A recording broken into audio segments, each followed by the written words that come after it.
The Babi Yar Rebbe once said something amazing about Elul. We all know that Elul stands for Ani L'Doidi V'Doidi Li.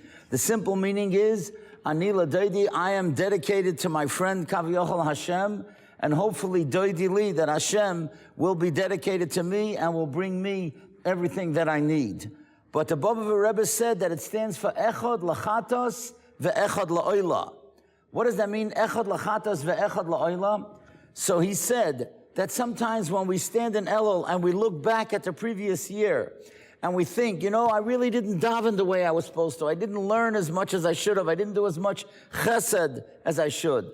So I really have to improve. So we look back at the year, might have been with maybe too much chatos, and now we have to improve.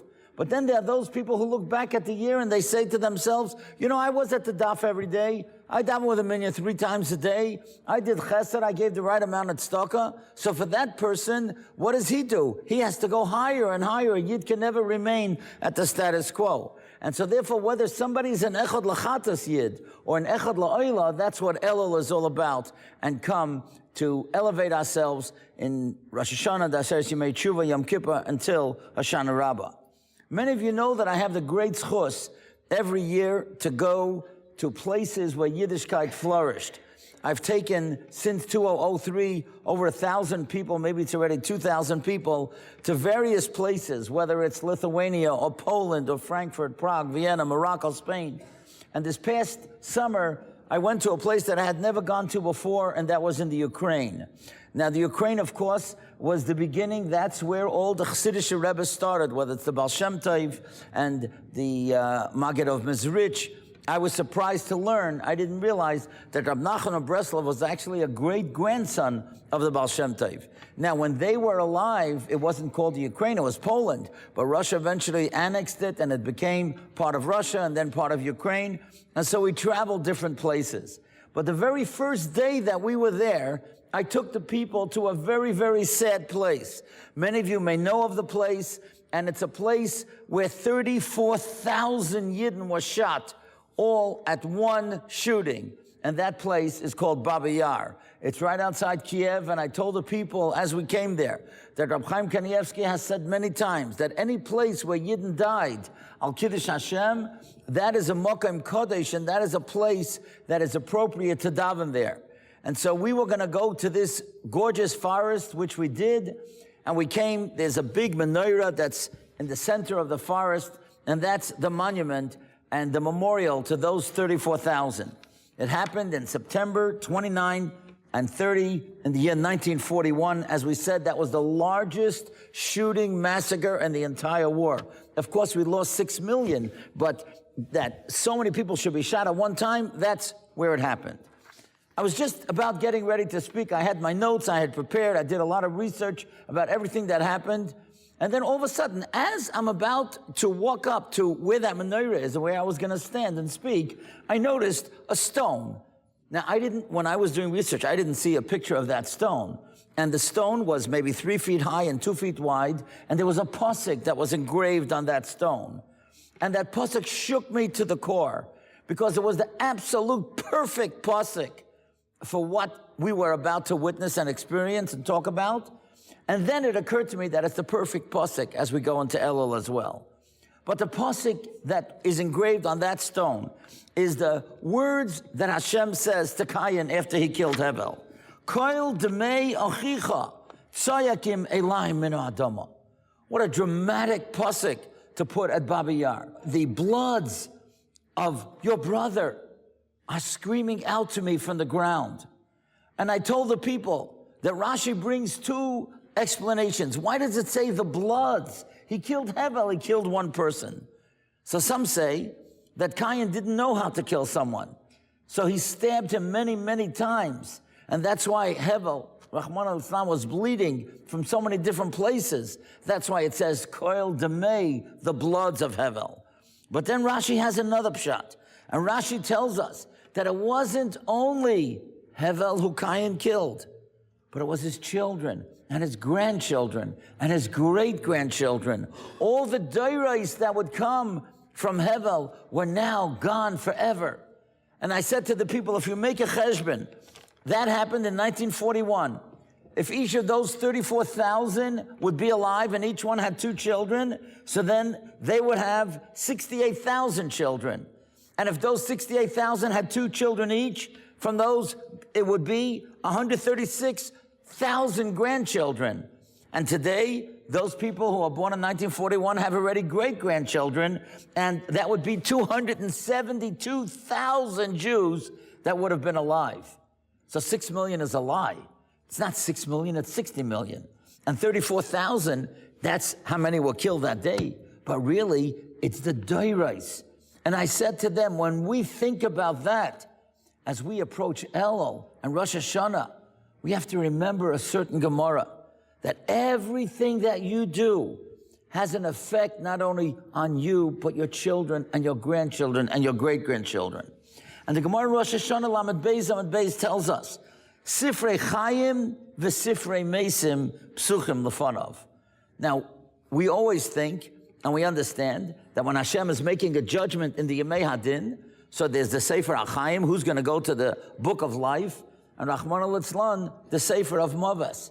But Mefarshim learned different. You know what it means, the Sifrei Mesim? Those who died years ago. But if they did something that is inspirational and we learn from them today, so then Neshama has an aliyah on Rosh Hashanah and Yom Kippur. So it's not only the Sifrei Chaim, all of us are in the Sifrei Chaim. No matter what Hashem is going to judge us for the next year, we are considered the Sifrei Chaim. The Sifrei Mesim are those who passed away. And so everything that you do, whether you bench out loud, whether you come to shul on time, whether you talk during davening, whether you give the actual amount of ma'aser that you're supposed to give, your children know that, and your grandchildren will follow it, and your great-grandchildren will follow it. And that's what we have to remember. We're not living only for today.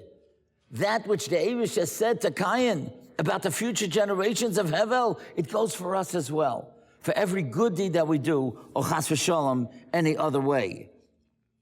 I'll give you a small example. There's a fellow that I know that when his parents went through a terrible, terrible divorce in Brooklyn. I can't say his name, as you'll see in a moment. For many, many years, his father would not give a get to his mother. She was an aguna. She was a broken person. She had a number of children. And all of us who know single mothers should remember this. Who is supposed to take their children to shul on Shabbos? It's such a rachmanis, whether a woman is an almana, whether a woman is a gerusha. And it's not for us to judge them in any way, but they've got to be home. They have other kids. Who's going to take them to shul? So this fellow tells me, he's married today with children, and I knew he told me this before already, that every Shabbos, Rabbi Yaakov Landesman, who was the principal in Teres Moshe for many, many years, since this boy was 9 years old, he would go to his house Shabbos morning, pick him up at 7 o'clock, learn with him in shul till 7:30, and then either daven with him in that shul or walk him to the shul where the boy would daven. You know how many years he did this, Rabbi Landesman? For 10 years, till this boy was 19 and went to Eretz Yisrael to learn. Because when a child doesn't have a father to take him to shul, he needs somebody to take him. And you know why I'm telling you this story? Because this fellow told me something, a mamish, it just made me cry. He lives in Malo Daphne now. And in Malo Daphne, there's a little boy that was also living with a single mother. So this fellow, in Eretz Yisrael, you know, they daven earlier than we do. So he picks this kid up at 6:30. And he learns with him for a half hour, then 7 o'clock. Either he davens with him in that shul, or they go to another shul where the boy wants to daven. But here, this is something that was done in a previous generation to this boy. And now that he's married, he learned the lesson, and he's doing it for the next generation. And that's why it's so important. To me, one of the saddest things when I go to be Menachem Avel, and when I see people are telling the Avelim certain stories, and the Avelim say, oh, I didn't know that about my father, I didn't know that about my mother, and I think that's awful. If you do a good thing, you don't have to broadcast it, but you got to tell your kids. If you pay a grocery bill of somebody that's poor in the neighborhood, you don't want to be written up in the newspapers. You don't need the gaiva, but you got to tell your children, because that's what your children are going to do. And that's what Sifrei Chaim and Sifrei Mesim are all about. It's not the frightening Sifrei Mesim. It's the Sifrei Mesim, those that did so many beautiful things in previous generations, and we learned from them. So when you do something special, make sure that you tell your children, and make sure you tell your grandchildren, and make sure that they don't tell anybody. But you're telling it to them because you're being machanach children, grandchildren, and hopefully great-grandchildren. A few weeks ago, something very special happened here, and I know Rabbi Feiner, who everybody loves and admires, I know that he quoted me on it. I don't know how many of you heard it, but to me it's very special, and I think that there's a great lesson here. There was a solar eclipse. Millions and millions of people bought those glasses to look at the sun during that period of time from about 1 o'clock till about 3:30. And from the West Coast in Oregon to the East Coast in South Carolina, it came dark in the middle of the day. And everybody said that the moon covered the sun. And I was trying to think, why did Hashem make this happen? Every single thing that happens because Hashem wants us to learn something. What were we supposed to learn from it? Especially that it happened in Elul. There's got to be a lesson. And I looked in all the Jewish papers and the magazines, and I didn't see anything. At least I didn't see anything that satisfied me. And then I began thinking, why is everybody saying that the moon covered the sun? It's impossible. Do you know that the sun is 400 times bigger than the moon? So how, if the moon is so insignificant, how in the world could it cover the sun? It's impossible. So I'll tell you what happened. You know what happened? The moon blocked our vision. You see this baseball? Everybody knows this is a baseball, right? Now this baseball is very small. So when I hold it here, I could see everybody. Even my dear friend Sam Bergman, I could see everybody. But watch what happens when I take this ball and I put it right close to my eye. I can't even see Rabbi Feiner. How did that happen? He's 10 times more significant than this baseball. But when you take something that's insignificant and you bring it into your life so that it takes over your life, you can't see the bigger picture. Now, I saw Pasuk in Malachi, I went crazy from it. You know what the Pasuk in Malachi tells us? It's amazing. The Pasuk in Malachi tells us that there's going to come a time that the Eibishter is going to shine. V'zorcha lachem yirei shemi. Hashem is going to shine the sun for all those who feared and respected him. Shemesh, you know what kind of sun? Shemesh tzedakah. A sun of righteousness, a sun that's going to bring only good and only wonderful things to people. Everybody's going to be healed. We want to see that sun.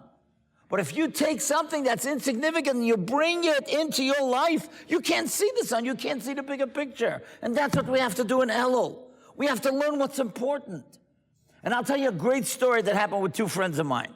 These friends were identical twins. They became Balei Tshuva, but they used to be Mitch and Steve. Today they're Michael and Simcha Barnett. They grew up in Mowanto, Long Island.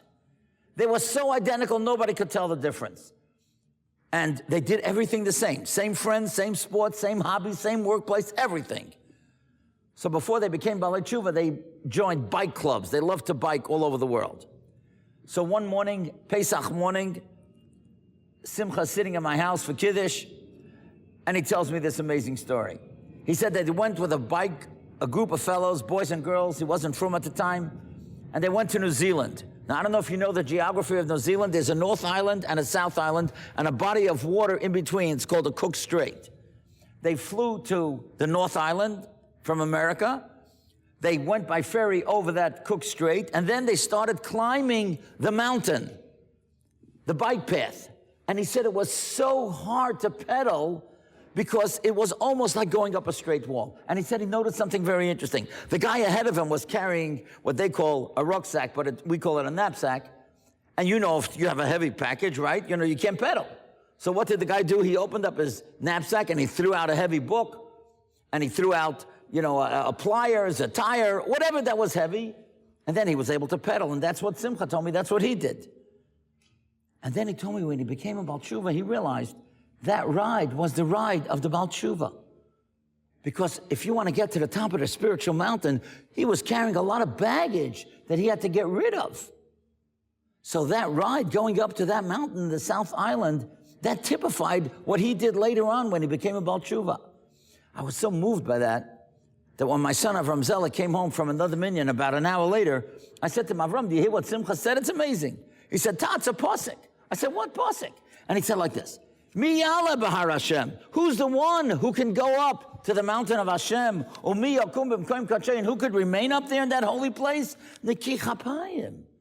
The one who gets rid of the heavy package. And then I looked up the pasuk, and the Klayokah, the Erlis Ephraim, says something amazing. When you're climbing up a spiritual mountain and you're carrying a masa, masa is spelled mem, sin, aleph, and it stands for mamain, money, simlais, clothes, and aleph, oichel, and that's what's so prominent in your life. You're not making it to the top of the mountain. We all need money. We all need food, and we all need clothes, but that cannot be your reason for existence in this world. If all you're doing in this world is trying to amass as much money as you can, or wear the fanciest clothes and eat in the best restaurants, you are not getting up to the mountain. You know why? Because this is blocking your vision of what Yiddishkeit is all about. And that's what we do in Elul. It's a time of introspection. It's a time to make sure and understand what our values are and what we should keep as priorities. So how we're going to change? I'll tell you how we're going to change. I heard a great story about a fellow who learned in American yeshivas.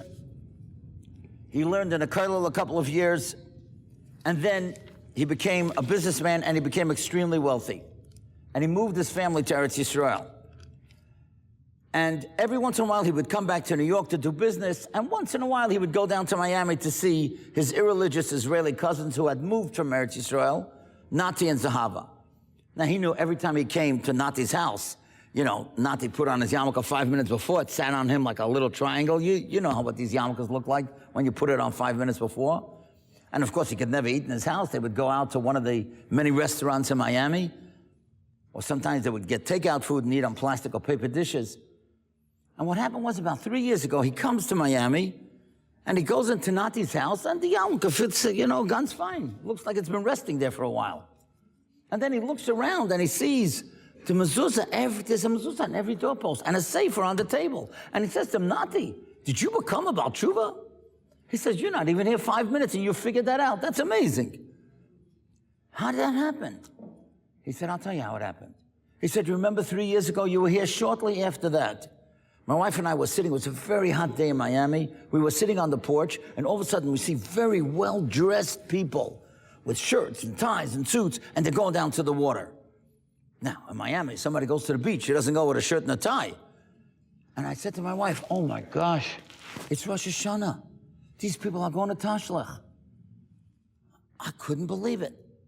He says, I don't know what possessed me. I went into the house, I took my kippah, I put it on my head, I said, I'm going with them. Now, I started walking, everybody turned around, they looked at me, you know, I'm so strange, I'm so differently dressed than all of them. We come down to the water, a guy comes over to me and says, you read Hebrew? He said, I'm Israeli, of course I read Hebrew. He says, you know what we're doing here? He says, yeah, I remember this as a kid. Yeah, it's called Tashlech, right? He said, yeah, very good.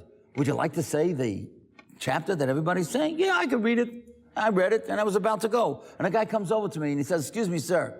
You know, my name is Moshe Katz, and I'm thinking, like, who cares who you are? You're like, we got no connection. I want to get back home. He says, no, listen to me. Did you hear Shofar today? He said, no.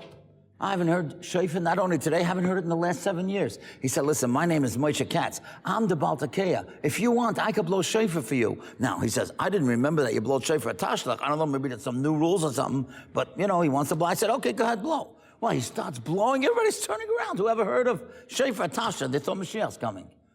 So he finishes blowing, and then he says to me, you know, I just want to tell you, my name is Moshe Katz. He said, you told me that 3 times. He said, I saw where you come from. You don't live far away from the shul. So if you ever want to come to the synagogue and you want to talk either to the rabbi or to me, you know my name, right? Moshe Katz. So you could come to the shul and we'll be happy to talk to you. Okay, he wishes him goodbye, good yontif, and he goes home. His wife asks him, how was everything? He tells them they want to know if I could read Hebrew. I told him, of course, I'm an Israeli. He said, then the weirdest thing, this guy Moshe Katz, like what a nerd. But he, you know, he kept on telling me who he was, and he told me he was the Baal Tekeah, and he blew Shofar for me. And my wife said, who blew Shofar for you? I said, Moshe Katz.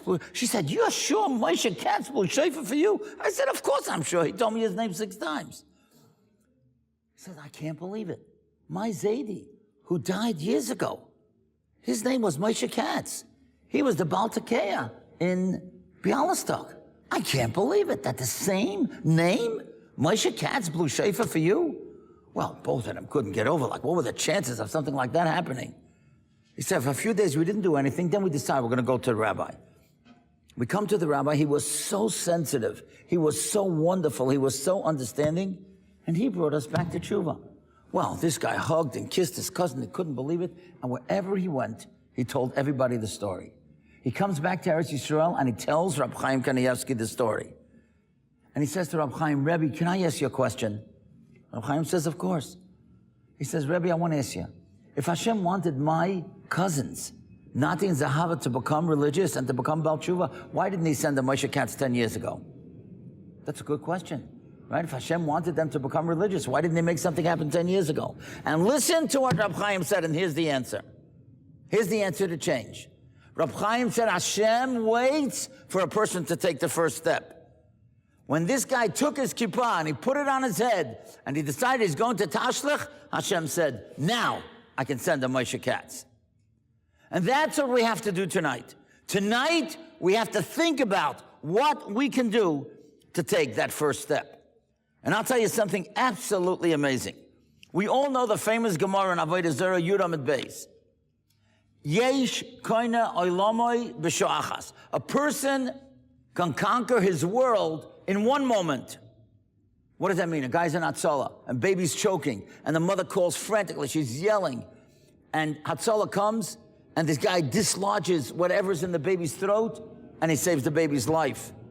The baby could become now a father, a grandfather, great-grandfather. Yesh koina oilamoi. He conquered his world in one moment, that Hatzalah member. But you know, Rav Tzadok, and Rabbi Feiner will be able to give you the page and the line, tells us a very interesting thing, that when there's a word in the Torah that has many meanings, how do you know what the real meaning is? The first time that it appears in the Torah. Now, who knows, besides Rabbi Feiner and the Balkaira, where is the first time where it says in the Torah the word Sha'ah? Okay, if the Balkaira or if Rabbi Feiner can tell us, I'm sure. By Cain. What happened? Cain brought a gift, and Hevel brought a gift. And what does the pasuk tell us? Vel Cain vel menchosai lo sha'ah. Hashem didn't turn to Cain's gift. He didn't recognize that gift. He didn't appreciate it. Oh, so if shah means a turn, oh, now we have a new pshat in the Gemara. Yesh kaina olamai b'sha'achas. One turn. That's how you're going to change. One turn, yesh kaina olamai b'sha'achas. And now listen to this Avos Rab Nosson, you won't believe it. The Avos Rab Nosson tells us, we all know that famous story with Rabbi Akiva. Rabbi Akiva sees the rock and the hole in the rock. Pamachas, it says, and that's the Lashon. Pamachas, he saw it once. And he said, wow, the water that's soft can make a hole in the rock that's hard. The Torah that's strong can make a hole in my brain. For sure I could learn. So what happened? He saw it once. And that made him turn around. Now I want to tell you something. You mamish have to fasten your seatbelts, what I'm going to tell you. Chassidish guy told me this. I could not believe it. Akiva, you know what Akiva stands for? How do you spell it? Ayin, Kuf, Yud, Beis, Aleph. You know what that stands for? Yesh, Koine, Olamai, B'Sha'achas. You can add it to your repertoire. So that's amazing. That's Akiva. Yesh, Koine, Olamai, B'Sha'achas. It happened once tonight. For those who have never said Tillim, especially the women who say a lot of Tillim, those who have never started saying Tillim, tonight, say Tu Kapitlach. And every day say 2. Those of you who say 2, take 1 step, say 3. And every day, you say that 3 and you'll continue, continue. When was the last time, I'm not going to ask by a raise of hands, the men here, when did you read a Perek in Tanakh? The 5th grade, the 8th grade, maybe high school? When are we going to start learning Tanakh? All the Gedolim knew Tanakh backwards and forwards. Today in the yeshiva system, unfortunately, there's no time for Tanakh. Shouldn't we learn Tanakh? Yeshua, Shoftim, Shmuel, Malachim, Yecheskel, Yeshaya, all that. This is the Yesodus of Yiddishkeit, and we don't know a thing about it. And what about doing chesed? I want to tell you something now that's mamish frightening. I've said the first part many, many times. The second part I only say in Elul. But it's frightening. The Sefer Avas Chesed in Perek Yud Beis tells us, a person has to be so careful. From tonight on, not one person should go to sleep before you do a chesed for somebody else. I'm not talking a husband for wife, a wife for husband. That you got to do if you know what's good for you.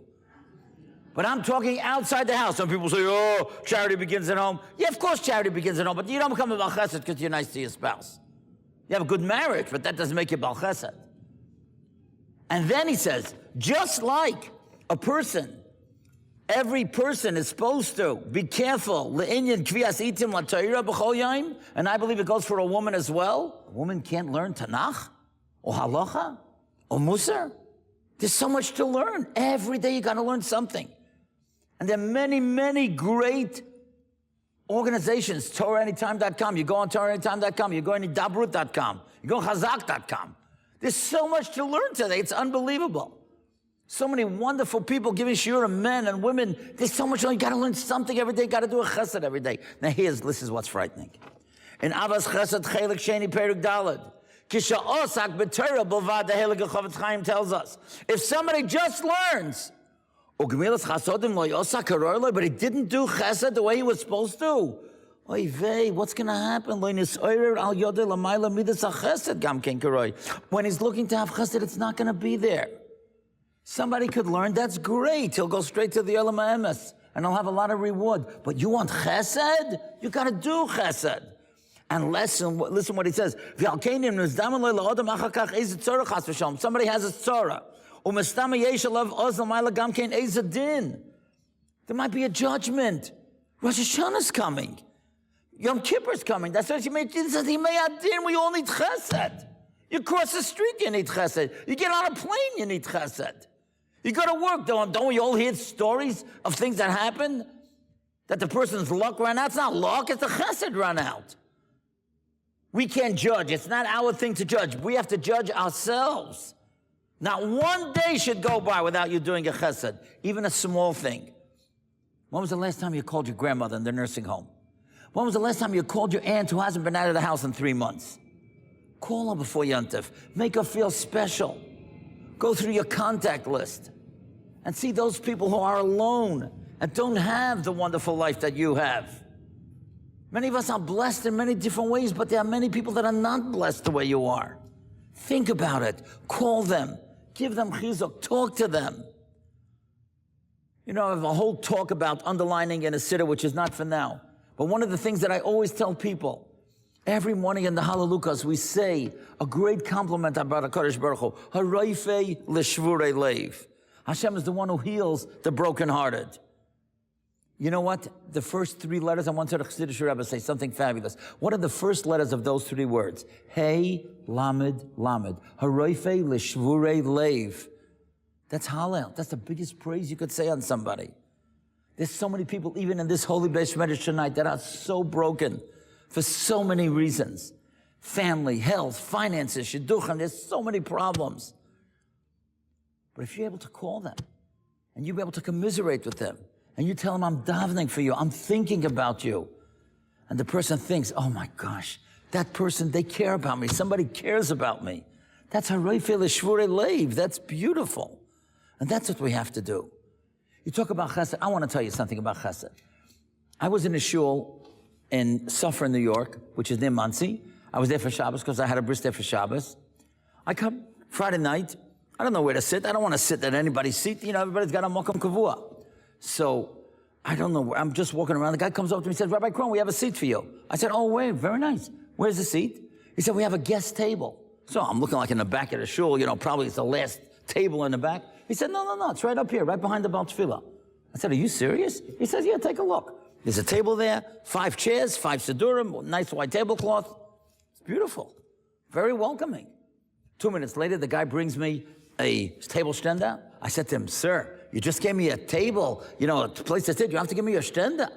He said, no, it's not mine, it's yours. I said, it's mine, what are you talking about? He said, take a look, what does it say on it? You know what it said on that stender? Our guest. Is there any reason in the world that every shul shouldn't do that? I was just telling Rabbi Feiner's parents that I was just in São Paulo a few weeks ago. They had a Shabbos Kehillah. Listen to what's haste the Shabbos Gila. Listen what's haste Achtos and what's haste the community. 70 families in that shul, Beis Chinuch, in Sao Paulo.